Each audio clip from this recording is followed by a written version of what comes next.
Bom, pessoal, vamos aqui em mais uma aula. Agora, aula para o terceiro ano. Conteúdo referente ao segundo período. A gente está vivendo esse momento de quarentena, né? E já acabamos o conteúdo do primeiro período, que era o desenvolvimento industrial e econômico do Brasil. Agora a gente vai partir para as matrizes energéticas e meio ambiente. Nesse primeiro momento, a gente vai trabalhar de forma mais contextualizada historicamente sobre a evolução dessas matrizes energéticas, né? Uma base mais econômica, digamos assim. A primeira fonte de energia, assim, né, primordial é o Sol, né? O Sol, pessoal, ele fornece muita energia para o nosso planeta e essa energia que vem através do calor e das ondas, né, solares e tudo mais, vai proporcionar também a geração de outras energias aqui dentro, como é o caso, por exemplo, do próprio ciclo da água, ou das correntes marítimas, os ventos. Cada uma dessas formas de energia existentes na natureza só ocorrem devido às mudanças de temperatura, né? A variação do calor dentro do nosso planeta, certo? Então, o Sol ele vai ser essencial na manutenção da vida e na formação de energias, ele sendo, né, a fonte de energia primordial. Nós vamos também ver, logo após na segunda aula desse conteúdo, que o Sol também ele pode ser utilizado como uma fonte de energia alternativa através das placas solares, enfim, mas isso aí é cena para os próximos capítulos. Podemos considerar a primeira revolução industrial como um marco do uso da energia fóssil, né? Do combustível fóssil. E aí, pessoal, esse combustível inicialmente ele vem através do carvão mineral, que era utilizado, né, para aquecer os fornos lá das máquinas a vapor e tudo mais. O carvão mineral ele foi extremamente explorado nesse primeiro período aí, né, da revolução, a primeira revolução industrial. Ao longo do tempo, a gente vai descobrir outras formas de energia, energia elétrica, né? E o petróleo, que é muito utilizado na indústria até hoje, não só como fonte de energia, mas também como matéria-prima. Lembrando que tanto o carvão mineral como o petróleo são fontes não renováveis, né? Então, elas possuem uma cota X na natureza e quando a gente explorar tudo, adeus, né? Temos que inventar outra forma de produzir sem elas. Nós temos aí duas classificações de fonte de energia. A primeira não renovável, a segunda renovável. A não renovável é aquela que tem, né, um limite na natureza. Isso não quer dizer que a natureza não vai produzir de novo, né? Na verdade, a natureza pode produzir de novo, mas ela vai levar milhões de anos para produzir, como ela levou para produzir essa fonte que nós utilizamos hoje, né? Tanto o petróleo como o gás natural, que são hidrocarbonetos, e o carvão mineral e urânio, eles têm uma quantidade limitada. E daqui a alguns anos, se a gente continuar explorando como a gente explora, elas não vão existir mais. E as fontes renováveis são aquelas que se renovam a cada ano, a cada ciclo, né? Ou podem se renovar constantemente. Como é o caso, por exemplo, da energia eólica, ela se renova constantemente, porque os ventos eles ocorrem a todo tempo. Nós temos vários tipos de energias renováveis. A energia hídrica proveniente tanto das hidrelétricas, que são feitas nas bacias hidrográficas, como também a energia hídrica proveniente das maré-motrizes, né, que são outro tipo de fonte existente mais nas regiões de praia e tudo mais. Temos biomassa, biogás, geotérmica, enfim, vários tipos de energias renováveis. A formação do hidrocarboneto e do carvão mineral. Pessoal, para existir hidrocarboneto e carvão mineral, é necessário existir bacia sedimentar. Conteúdo que a gente estudou no primeiro ano, né, quando a gente vai ver geologia, grandes estruturas geológicas. A bacia sedimentar é onde é formada as rochas sedimentares. E por que os hidrocarbonetos e o carvão mineral são formados nas bacias sedimentares? Porque como ela é composta por camada a camada, os seres vivos pré-históricos, que podem ser árvores para a formação do carvão mineral, como podem ser animais para a formação do petróleo, esses seres vivos eles acabam morrendo numa região ali de bacia, e aí novas camadas vão ser feitas acima desses seres, né?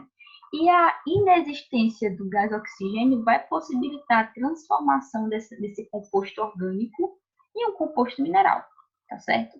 E aí, o nome fóssil, né, combustível fóssil, já é para você fazer lá um link com os animais pré-históricos, as árvores pré-históricas, né? E a gente sabe que nas regiões de base sedimentar a gente encontra os fósseis. Se encontra os fósseis, pode encontrar também petróleo, carvão mineral, certo? Então, é por isso que o nome é combustível fóssil, porque ele é derivado de animais e de árvores pré-históricas, certo? Aqui nós temos a região que mais possui, né, petróleo. 40% de toda a reserva de hidrocarboneto do mundo se encontra no chamado Oriente Médio. Esse Oriente Médio ele é uma região que leva esse nome por uma delimitação territorial histórica, né? Mas, na verdade, a gente tem aqui a Turquia, que tem partes dela dentro da Europa e parte dela na Ásia, e a maioria desses países aqui, né, que são os grandes produtores, pertencem à Ásia. Mas nós temos aqui também, né, território do Egito e tudo mais, que são produtores e são da África, do continente africano, tá? Então, não pensem que o Oriente Médio é um continente. Na verdade, o Oriente Médio é uma divisão histórica, certo? Os países que compõem o Oriente Médio são os maiores em extração de petróleo em produção. Suas bacias sedimentares detêm cerca de 40% de toda a reserva mundial. Então, os caras têm, né, o poder do mundo na mão, digamos assim, tá certo? O que é o pré-sal? O pré-sal é uma coisa que muita gente ouve falar, mas a gente acaba não sabendo dizer direitinho, né? Explicar, entender o que é o pré-sal. O termo pré-sal refere-se a um conjunto de rochas, tá certo? Localizadas nas porções marinhas de grande parte do litoral brasileiro. Existe também no México, não existe só no Brasil, tá, pessoal? Existem vários litorais que podem ter a camada pré-sal, tá certo? Com potencial para a geração e o acúmulo de petróleo. É como se fosse uma grande bacia sedimentar, só que dentro do oceano. O termo pré refere-se às rochas que foram sendo depositadas antes da camada de sal. Nós temos a camada pré-sal, a camada de sal e a camada pós-sal. Em certas áreas da costa, pode atingir a espessura de 2.000 metros de profundidade, né? Então, é bem grande essa camada. A profundidade total dessas rochas, que é a distância entre a superfície do mar, a partezinha de cima do mar, e os elevatórios de petróleo, chega aí aos 7.000 metros, né? Então, é 7 quilômetros, o negócio é grande, né? Muito profundo. Então, imagina aí o tanto de máquinas para perfurar, né? O quanto é gasto para fazer um poço desse existir dentro do mar, né? Então, as plataformas, a construção delas e os poços, a perfuração dos poços, elas levam em milhões de dólares. Elas são muito caras, tá, pessoal? A Petrobras, que é a empresa de capital misto brasileira, aqui no Brasil, realiza a maior parte dessas descobertas, né, e exploração. Aqui a gente tem uma figurinha, tá certo? Mostrando como é que se dá 7.000 metros de profundidade. E olha onde é que se encontra a camada, né, pré-sal, onde é que está o petróleo. Então, é muito profundo. Isso aqui tudo, pessoal, é um poço que foi perfurado, né, para conseguir chegar nessa estação aqui. E no Brasil, a gente vai ter Santa Catarina e Espírito Santo como sendo os estados que mais vão ter abundante esse petróleo, tá certo?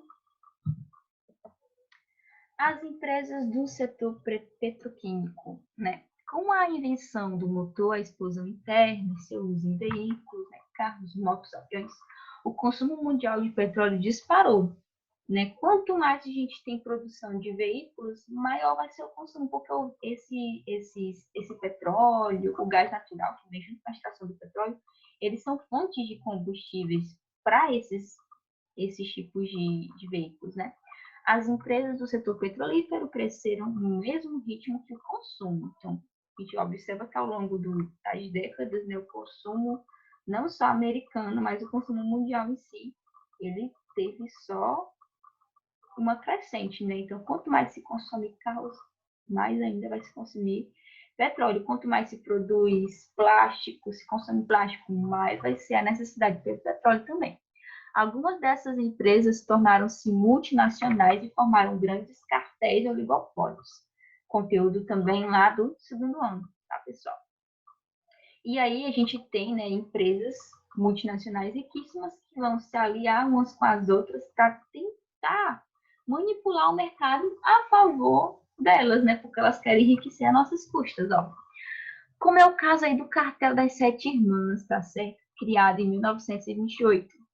E esse cartel aí é formado por empresas de vários países. Para controlar as atividades em torno do petróleo, diversas empresas estatais, principalmente a partir das décadas de 30, observem essa data aqui importantíssima para o Brasil, né? 1930, quando começa o Estado Novo, acaba a República Velha no Brasil, conteúdo do primeiro período. Passaram a atuar diretamente nas 4 fases econômicas de exploração do petróleo. Nós temos aqui algumas empresas, né, importantíssimas, que tem do México, Venezuela, Índia, Brasil, Itália, tá certo? E essa empresa aqui, a PDVSA, né, acho que é mais ou menos assim que a gente falou, vocês vão ouvir falar muito dela, principalmente quando a gente estuda sobre a crise da Venezuela, que é um assunto bem atualidade, né? Vocês vão ouvir falar muito dessa empresa ainda. A OPEP é a Organização dos Países Exportadores de Petróleo. E aqui, né, nós temos os maiores exportadores: Irã, Iraque, Kuwait, Arábia Saudita e Venezuela. São os maiores produtores mundiais. Esse grupo surgiu com a tentativa de quebrar o cartel das Sete Irmãs, que é liderado pelos Estados Unidos, tá certo? Esse grupo foi um dos responsáveis por uma das grandes crises, na verdade, por 2 grandes crises, né? A de 1973, que teve um aumento absurdo do valor do petróleo, de 2,70 para 11,20 dólares. Em 1980, querendo ou não, elas também vão ser culpadas, né, pela segunda grande crise do petróleo, devido aos conflitos, guerras que ocorrem nesses países do Oriente Médio, né? Como é o caso aí da Revolução Islâmica, que acontece no Irã em 1979, que derruba a ditadura do Shah, né, que é uma espécie de imperador, e implementa uma nova ditadura, a ditadura dos religiosos islâmicos, né, os ayatollahs, tá certo? E isso daí vai comprometer muita coisa da economia mundial, pessoal, porque o Irã detesta os Estados Unidos, né? E os Estados Unidos tentou explorar o máximo que pôde das reservas existentes no Irã. A gente vai ver aí que, estudando melhor esse contexto da guerra, o aumento do barril do petróleo é um reflexo desses conflitos que esses países sofrem uns com os outros. Os demais países produtores de petróleo e não integrantes da OPEP, como é o caso dos Estados Unidos, Rússia, México, Noruega, também são grandes produtores e grandes exportadores. A gente vai ter, né, no caso aqui aqui eu botei a União Soviética, pessoal, porque é desde a época da União Soviética, tá? Mas vamos dizer Rússia, certo? A Rússia, ela vai extrair esse petróleo da Sibéria, os Estados Unidos do Alasca, e o México e o Brasil das plataformas continentais, onde tem o famoso pré-sal. A criação de formas alternativas de energia e a expansão do mercado petrolífero, a oferta do produto aumentou, porém a procura diminuiu. As disputas internas entre os países membros da OPEP prejudicaram consideravelmente a cotação do petróleo e suas vendas, né? Aquela bendita história lá do aumento exacerbado do petróleo. A gente vai ter aqui os conflitos que vão contribuir nesse aumento exacerbado. A guerra do Irã-Iraque, né? Terrível, que acabou. Ninguém venceu, na verdade. O Iraque até hoje está mal das pernas por conta disso. O próprio Iraque, né, é um país que não possui mais quase autonomia nenhuma, depois que teve a queda do Saddam Hussein, então. A ameaça da invasão do exército iraquiano nos territórios do Kuwait, da Arábia Saudita, que eu vou chamar de Guerra do Golfo. Pequena contextualização aqui para vocês. A guerra Irã-Iraque, o Iraque meio que foi apoiado pelos países lá do Golfo, tá certo? Que é o Kuwait e a Arábia Saudita. E aí esses países depois foram pedir a conta, né, do que foi investido, e o Iraque quis invadir os países, né? O Iraque estava meio maluco nessa época.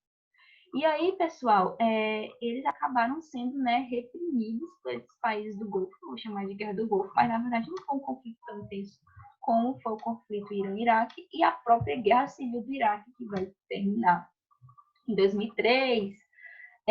Saddam Hussein, ele acaba sendo condenado à morte, que é o ditador lá do Iraque, né? E até então o Iraque ele meio que está sem autonomia, né? Sendo controlado principalmente pelo Irã, certo? Bom, carvão mineral e gás natural. Até 2013, um quarto da energia elétrica mundial era proveniente de usinas que trabalhavam com carvão mineral e o gás natural como fonte de energia. São as famosas termoelétricas que poluem para um caramba. Os países do hemisfério norte são os mais ricos em carvão mineral. Aí a gente vai lembrar, né, de muitos países assim, Canadá, Estados Unidos, a França, que tem uma grande reserva de carvão mineral, a Alemanha, certo? A utilização do carvão mineral acarreta sérios danos à natureza, pois este produz enxofre, gás carbônico, tudo aquilo que vai prejudicar, principalmente no efeito estufa, né? Vai piorar o efeito estufa, tá certo? Pode promover chuvas ácidas, enfim, uma série de problemas de cunho climático. A gente vai ter uma diferença clara aqui. Carvão mineral não é a mesma coisa que o carvão vegetal. Aquele carvão que a sua mãe compra para fazer o churrasco em casa é o carvão vegetal, certo, pessoal? É quando você carboniza uma madeira, né? Você cortou ali, pegou uma lenha, né? Carbonizou aquela lenha, ela pode virar carvão vegetal. Agora, o carvão mineral, ele deriva de um processo geológico muito longo, de milhares de anos de fossilização, tá certo? O gás natural é uma das fontes de energia mais baratas do mercado, possui fácil transporte e apresenta uma queima pouco poluente comparado ao carvão mineral, mas também é um produto que logo vai poder se esgotar devido à demanda, né, enorme que nós temos por esse tipo de material. Segundo a Agência Internacional de Energia, entre os anos de 1973 a 2013, a produção mundial de gás natural passou de 1,2 bilhões para 3,5 bilhões de metros cúbicos. Então é muita estação, gente, é muito gás mesmo. A gente utiliza basicamente tudo. O gás de cozinha, derivado do gás natural, né? Enfim, a gente utiliza em tudo o gás natural. Dentro da indústria, em casa, como combustível de automóvel. Urânio, fonte não renovável e matéria-prima para energia nuclear. Sua energia é extraída por meio de fissão nuclear induzida, né? Eles vão induzir esse processo de fissão dentro da usina nuclear. Os defensores do uso dessa matriz energética afirmam que a tecnologia empregada atualmente nos reatores é muito mais segura do que aquelas que foram empregadas antigamente, né? Exemplo do acidente de Chernobyl, ou então mesmo o que aconteceu em Fukushima, no Japão, em 2011, né? São exemplos de usinas que acabaram dando desastres nucleares muito grandes para os seus países, né? Porém, pessoal, atualmente a gente vai ter uma tecnologia mais específica, né? Recursos mais elaborados para evitar esses acidentes. E querendo ou não, a energia nuclear é uma energia muito limpa, ela não vai poluir, não vai causar resíduos como as demais energias. Porém, elas são extremamente perigosas, tá certo? A gente vai ter aqui, né, o exemplo de Fukushima, no Japão, uma cidade que está completamente abandonada depois do acidente que aconteceu lá.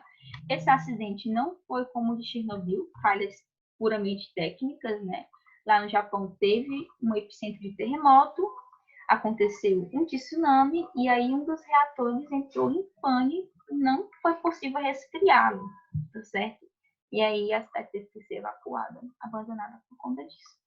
Apesar da produção de armas nucleares ser proibida por convenções internacionais, alguns países envolvidos possuem essa tecnologia, porque elas produziram muito antes do Tratado de Não Proliferação de Armas. Esse tratado aqui foi assinado em 1965, depois da crise dos mísseis de Cuba, certo? E aí, pessoal, quem fez arma nuclear antes tem as suas armas, mas quem não fez, paciência, né? Não pode mais fazer. Quem assinou o tratado não pode mais fazer. O Brasil foi um dos países que assinou o tratado. A gente não tem muita exploração da energia nuclear. Temos algumas usinas, mas não é o nosso forte. Nosso forte sempre foi as hidrelétricas, as termoelétricas, as eólicas, tá certo? Bom, pessoal, vamos parar por aqui. Conteúdo de fonte de energias renováveis eu vou deixar para a próxima aula. Valeu!